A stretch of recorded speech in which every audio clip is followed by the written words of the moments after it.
Oh. Hi there, this is Maria Malec, and I'm taking Healthy back. I'm going across the United States and I'm interviewing people like Jake who are health freedom advocates and who are interested in taking Healthy back. Jake owns a exercise facility in St. Petersburg called the Exercise Coach, and I initially met him because someone told me he's interested in creating a healthcare plan for people who want to go the holistic route, the non-pharmaceutical mainstream route. So, Jake, good to see you. Good to see you too, Maria. I have 3 questions for everybody. The point of my mission is to teach people what the common denominator is between health and success. Do you fit that bill? Yes. Well, the common differentiator between them, like how to get success in health? No, how health is directly connected To success. So that, yeah, okay, I get that. Yeah, I that get that's yeah, that's yeah, my first question. Yeah, it's kind of like a requirement. It's one of the foundational requirements, right? Right. So that's Depending my first on how question. you define success, right? It's Well, always it's kind of a funny word. It is, but It's very American. That's cool.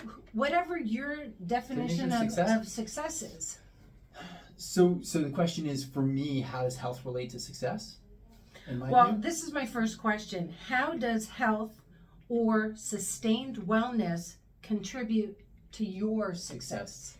Oh wow. I'm a good person to ask that question of because for a young dude, I had a chronic back condition from a pretty young age, from an injury. So for a guy who still feels and is quite young in some ways, I had periods of time when I was in my 20s, 30s, 40s. Luckily not yet, and I haven't had any deal with it in my 50s. I've had times when I've been literally flat on my back and unable to walk around, unable to operate without pain. And I've had plenty of time when the pain was just mild, but still on my mind and affecting how I could focus and things like that. So from that standpoint, I can say without a doubt, the degree to which I can focus on what I want to accomplish and focus on doing good work and focus on whatever's in front of me, right? And that can be both being successful as a parent, as a husband, as a partner to my wife, and then in my work. It's like you have a certain amount you can give, and if you aren't well, like when I was in pain, I had from 0 to less than 100 to give whenever it was that I was dealing with my back. So yeah, for sure. I mean, it's and then listen, there's some amazing people who go beyond. I mean, Paul Hawking, right, was never particularly healthy ever in his life, and he still found a way to give, so much back. I know Paul Hawking. That's not the majority. Yeah, that's not the majority. He was a really special human being, right? Right. Christopher Reeves, paralyzed, right? And in a way, in some cases, people that had the ability to turn that into a win, God bless them, but they're a small, it's a small fraction of the population. Most people that are dealing with like chronic conditions, autoimmune conditions, what have you, know people dealing with chronic fatigue that comes along with, and some of them have a hard time even just having an income and having a job because they can't consistently show up, even for a job, let alone changing the world, right? And I'm not saying you can't change the world with a job, right? And doing a great job, but you know what I'm saying? Like, hard to be a world changer if you can't have control of your body, right? That's 100%. I love that answer. That's beautiful. Thank you. My second question is, what are your top 3 to 5 recommendations to sustained wellness? From what I've learned, and I have to say, my wife, I've been forced to pay attention to a lot more structural issues. That is, when you have a back problem, the issue is structural. So for a long time, I've developed my awareness around structural issues, and they're very often when people walk in the door to an exercise joint to say, oh, this hurts, that hurts, but really that's secondary. Again, people that I know that are dealing with autoimmune conditions in particular, which a third of people have, issues that affect sleep are the most dangerous. Because if you don't have good sleep, your brain chemistry is going to get off. Right. And if your brain chemistry is off, you're no longer completely yourself. So sleep is number one. Okay. I would say. Number two would depend on your age. Okay, because for some people that are younger, it's different than people, and I'll talk for people like our contemporaries, people that are like, entering midlife, right? I think that, it's probably diet, primarily because you can ruin your health with diet. But I'd say for those of us who are kind of like, we're not foolish about what we put into our bodies, I would say muscle. Right? So depending on the person and where they're at, I would say 2 and 3 would either be diet or muscle, particularly for people that are over 35 years old. And what do you mean by muscle? Muscle mass. Like we naturally lose muscle mass as we age. Somewhere in our 30s, for most healthy people, your fast twitch muscle, which is type 2s, the big muscles, you naturally have them. So we are designed as human beings to procreate, fight some wars, and then go away. Like that's how our bodies. Should I be looking at you or there? Both. Okay. So like once we've had some babies, raised some kids, and fought whatever physical wars or wars in commerce, wars in fighting for health, fighting whatever you choose, whatever battles you choose to fight. Once you do your major work, Mother Nature's like, thanks, go away. Right. And so naturally your muscles start to shrink, you get weaker, your endocrine system starts to sag, and something comes and takes you out, right? And in the past, you were 40 years old, you're 50 years old, you're old, right? So now we're finding that if you retain muscle mass, you retain youth, you retain a healthy endocrine system. You obviously retain what people think about, which is mobility, which is great, especially if you've got a creaky back like I had for a long time. But endocrine system health, chemical health makes such a difference. Digestion, cell repair, fighting disease, fighting free radicals, which cause cancer. Your body's chemical robustness comes from the health of your musculature. Okay. As a system that is essentially opposed to your adipose or fat tissue system, which your adipose system wants to store fat. It's like, store those calories, store them, pack them away, we might need those. And it's like, it kills people, right? In a way. Frankly, a little bit of fat is frankly not as bad as society and magazines would have you think. Like a little bit of fat's not a bad thing. Once you look at paintings 200 years ago, plump was good, right? And frankly, from a health standpoint, it's actually a little bit of fat is not a bad thing for us physically. When you go overboard with that, it's trouble, right? That's when your insulin issues start and what have you. But I think I've kind of overshot the target a little bit on that. No, I like it. So your top 3 are sleep, nutrition, and muscle. Yep. And if we could just go briefly into what kind of food, what kind of nutrition are you talking about? I think the simple way to think about it is eat things that'll spoil. Oh, I like that. If you're eating things that don't spoil, then you're probably eating things that are going to preserve you for 10 years, but in the wrong way. And then So and they say go around the outside of the grocery store. Sure. Minimize what you buy in the middle. Right. I like that a lot. I mean, not to say hey, I grab a couple cookies here and there. I'll grab a 12-pack of beer, and I'll have a beer a night here, a night there, a few more on occasion, and last night we had pizza.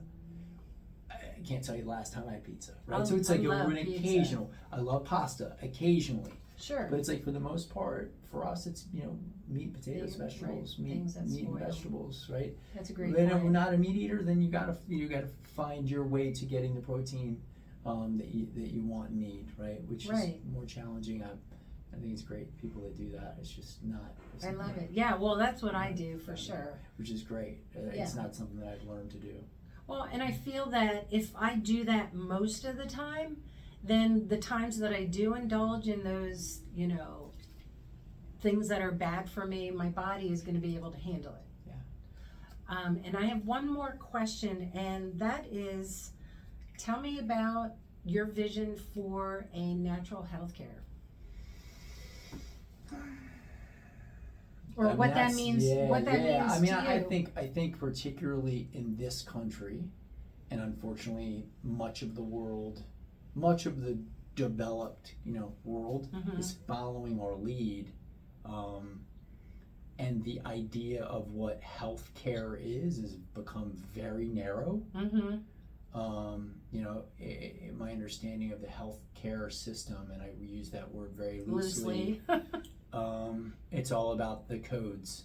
It's like, you talk to people in the industry, they're like, oh, it's all about the codes. It's like, yeah, boy, we're really far from reality here. Right. If the codes and the computers are deciding what's okay and what's not okay, I know that we don't, so that's not, I'm answering the question of what it isn't. Right, sure. It isn't what we're doing. Is it attainable in your mind? Totally. Okay. I think the biggest barrier right now is when it comes to figuring out what works.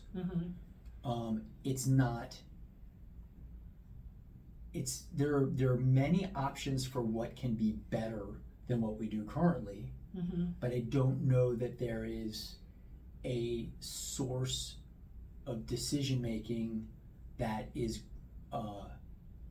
where it needs to be. I think the Center for Integrative Medicine at George Washington University, integrative medicine. There's an integrative medicine database out of Duke University.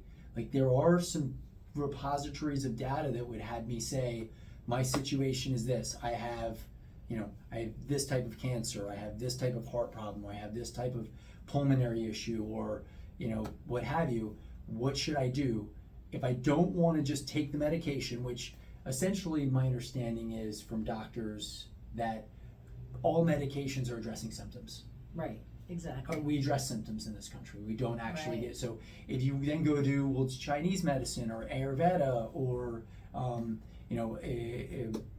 naturopathic medicine or homeopathy, which used to be the standard of medicine, right, 100 and some years ago in this country, and got completely just pushed off to the side. Right.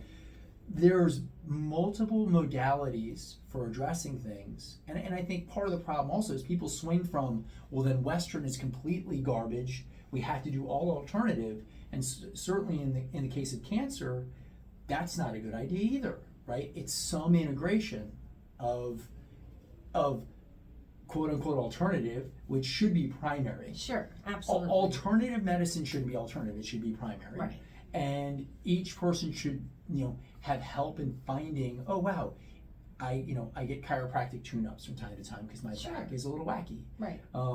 For some people, it's acupuncture, and for some people, it's naturopathic medicine or homeopathy. I mean, we certainly use essential oils in my house, and homeopathics, arnica. We go through tons of arnica because we have soccer players and karate people, and ride my one wheel, and sometimes I take a bang. We take a bang. Great, arnica reduces swelling quickly. It doesn't hold up the blood flow like an anti-inflammatory does. It actually helps the body to actually solve the swelling, not holding back our natural process of healing, which ultimately that's the answer. Sure. Doing better with helping people figure out what modalities help them and their body to heal themselves. Doctors don't heal people. You just said people that. heal themselves. Yes. Right? 100%. People have, in most cases. Now, let me tell you, I had a hernia. Right? It was developing for years. I had hernia surgery. Guess what? That was not going to fix itself. Thank God for Western medicine. Right. I got the mesh put in, despite the fact that people were saying mesh is, going to hurt and be terrible. I have mesh. weren't great. I can now go do sports, no pain. I don't even remember that I had the surgery. Thank God for Western medicine, right? Sure. There are cases where Western is awesome, right? But to me, it's we have to find a way to help people make better decisions, to embrace their body's own healing capacity, and how to do that and what modalities. To me, that's the hard part right now. Right. Because people don't know, and they can't. Well, so okay, so I'm gonna go to an acupuncturist and a naturopath and a. But everybody doesn't have an unlimited health budget. So when should they use what and why? I think that's really the thing that's missing right now is building that